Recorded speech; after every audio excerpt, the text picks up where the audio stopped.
Abigail Smith reporting for the Revolutionary Report, and here's what you've missed. Just this April, General Thomas Gage, the Royal Governor of Massachusetts, dispatched troops to seize royal supplies that militia has stored in Lexington. Upon meeting the Minutemen in Lexington, shots were exchanged between the two forces, killing 8 of the Patriot militia.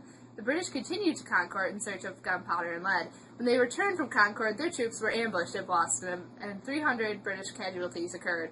Colonists began organizing and arming themselves for the war that was about to occur. Now to John Smith here from Lexington.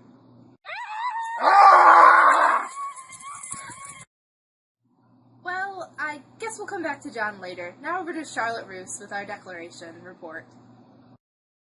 The Declaration of Independence is a statement adopted by the Continental Congress, which announces that the 13 American colonies are regarding themselves as independent states and no longer a part of the British Empire. This just in. While the Second Continental Congress was meeting, Ethan Allen and his Green Mountain Boys had already seized Fort Ticonderoga in New York. John Smith, to you.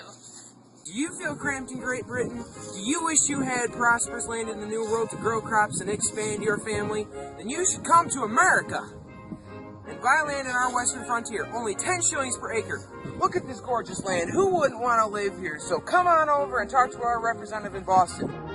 With every 10-acre purchase of land, you get a pistol, absolutely free, a 40-shilling value, yours to keep, absolutely free. Hope to see you soon. Well, how you doing, John? Had finer moments, Abigail, had finer moments. Well, what do you have to report for us today? Today at Lexington and Concord, I single-handedly overthrew the British. Sounds like a big plan you got there. It was. It was a fine moment. How successful was that? Not very. Okay. To force the British from Boston on the night of the 16th of June, the American militia besieging the town sent 1,200 men to seize Bunker Hill on the peninsula of Charlestown. The detachment instead decided to build a small stronghold on Breed's Hill, which was closer to Boston. Colonel William Prescott, commanding in the stronghold, built a rail fence stuffed with hay and manned the line with 2,000 men. General Howe led a simultaneous attack on the stronghold and rail fence. On the third attempt, Howe's troops began attacking the stronghold with bayonets. Prescott's troops, out of ammunition, were forced to retreat. The British, able to replace troops faster, then drove the Americans from their positions and forced them to retreat. The British lost 1,054 men, while the Americans only lost 441. Although the engagement took place on Breed's Hill, it has come to be known as the Battle of Bunker Hill. At first, it was regarded by the Americans as a defeat. In the end, it was known as a victory. The British are rampaging through the colonies, demanding tax money, and quartering soldiers in our home. Your home could be next. Take a stand against the king. Stand up for our right to be an independent nation. I'd rather die a patriot standing up for what I believe in than to be a Tory hiding behind the crown. So stand up for what you believe in and join the Continental Army. We're not going down without a fight. Now, Abigail, what do you have on the Olive Branch petition? 1 month after Bunker Hill, Congress sent the Olive Branch petition to King George III, reaffirming their loyalty to him. They urged him to intervene on their behalf. The king would not respond, for he could not argue with the members of Parliament, who in August issued the Prohibitory Act, declaring all the colonies in open rebellion and suspending all trade between Britain and the colonies. John Dickinson, the primary author, meant the petition, even if it failed with its primary purpose to appease the king and his ministers, to fire the colonists' morale with proof that they were truly fighting an unjust system. Now over to Charlotte with the Battle of Saratoga.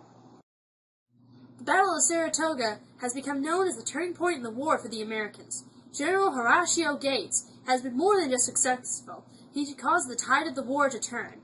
The French, still bitter about their loss in the 7 Years' War, have sent troops to the aid of the Americans. The British Army, as we speak, under General Cornwallis' command, is marching to Yorktown, the coast of Virginia, so that they may be protected by the Royal Navy. And we will be back after these short messages. Furious about taxation without representation, mad at the British government for all the crazy laws and regulations they're imposing on the colonies. So am I. Hi, my name is Thomas Paine, and I've written a pamphlet called Common Sense. In it, you will find out all the reasons why we need to be an independent nation. Buy it, and your money will be used to help stop the British invasion on the colonies. Only 2 shillings! Go over to your local newspaper shop today and pick one up. 2 shillings is a small price to pay for it. August, General Cornwallis settled his troops on the coast at Yorktown, where communication with New York would have been easier and supplies could be brought in, but the ships which arrived were French. Cornwallis, with 6,000 men, was blockaded by 9,000 Americans under Washington and 6,000 under French, under Rochambeau. Cornwallis's army faced heavy bombardment during the first 2 weeks in October. It did great damage to Cornwallis's defenses, and ammunition began to run low. A rescue operation from New York took too long to get started and arrived too late. On October 19th, the British surrendered with full honors of war, marching out to the tune, "The World Turned Upside Down." Victory! Now over to Abigail with the Treaty of Paris. Thank you, John. Working directly with the French to bring about a suitable resolution, Benjamin Franklin, John Jay, and John Adams were sent to Paris. They drafted the Treaty of Paris to delegate terms of the surrender with the British. The terms of the Treaty of Paris included the British had to recognize the independence of the United States. The boundaries of our new nation were established, north at the Canadian border and along the Great Lakes, west to the Mississippi River, and south to Florida, which was returned to Britain by Spain. American fishing ships would be given unlimited access to the waters off Newfoundland.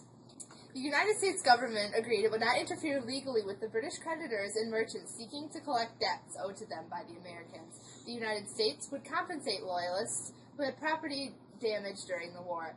And now we will return after these short commercial breaks. It's your rightful duty to protect the crown and its rightful reign in the colonies. Who do you want to govern you? Farmers are the most powerful government in the world. We have a superior army, superior resources. Trust us, we have experience in running growing nations. Help stop the rebellion. Don't be a traitor. Welcome back. The Articles of Confederation are the laws of the new country. A committee led by John Dickinson wrote the articles and submitted them to the states for ratification. Ratification was delayed by disputes between the states with the extensive western lands and the landless states such as Maryland. After the states agreed to cede their lands to Congress, our new government came into existence.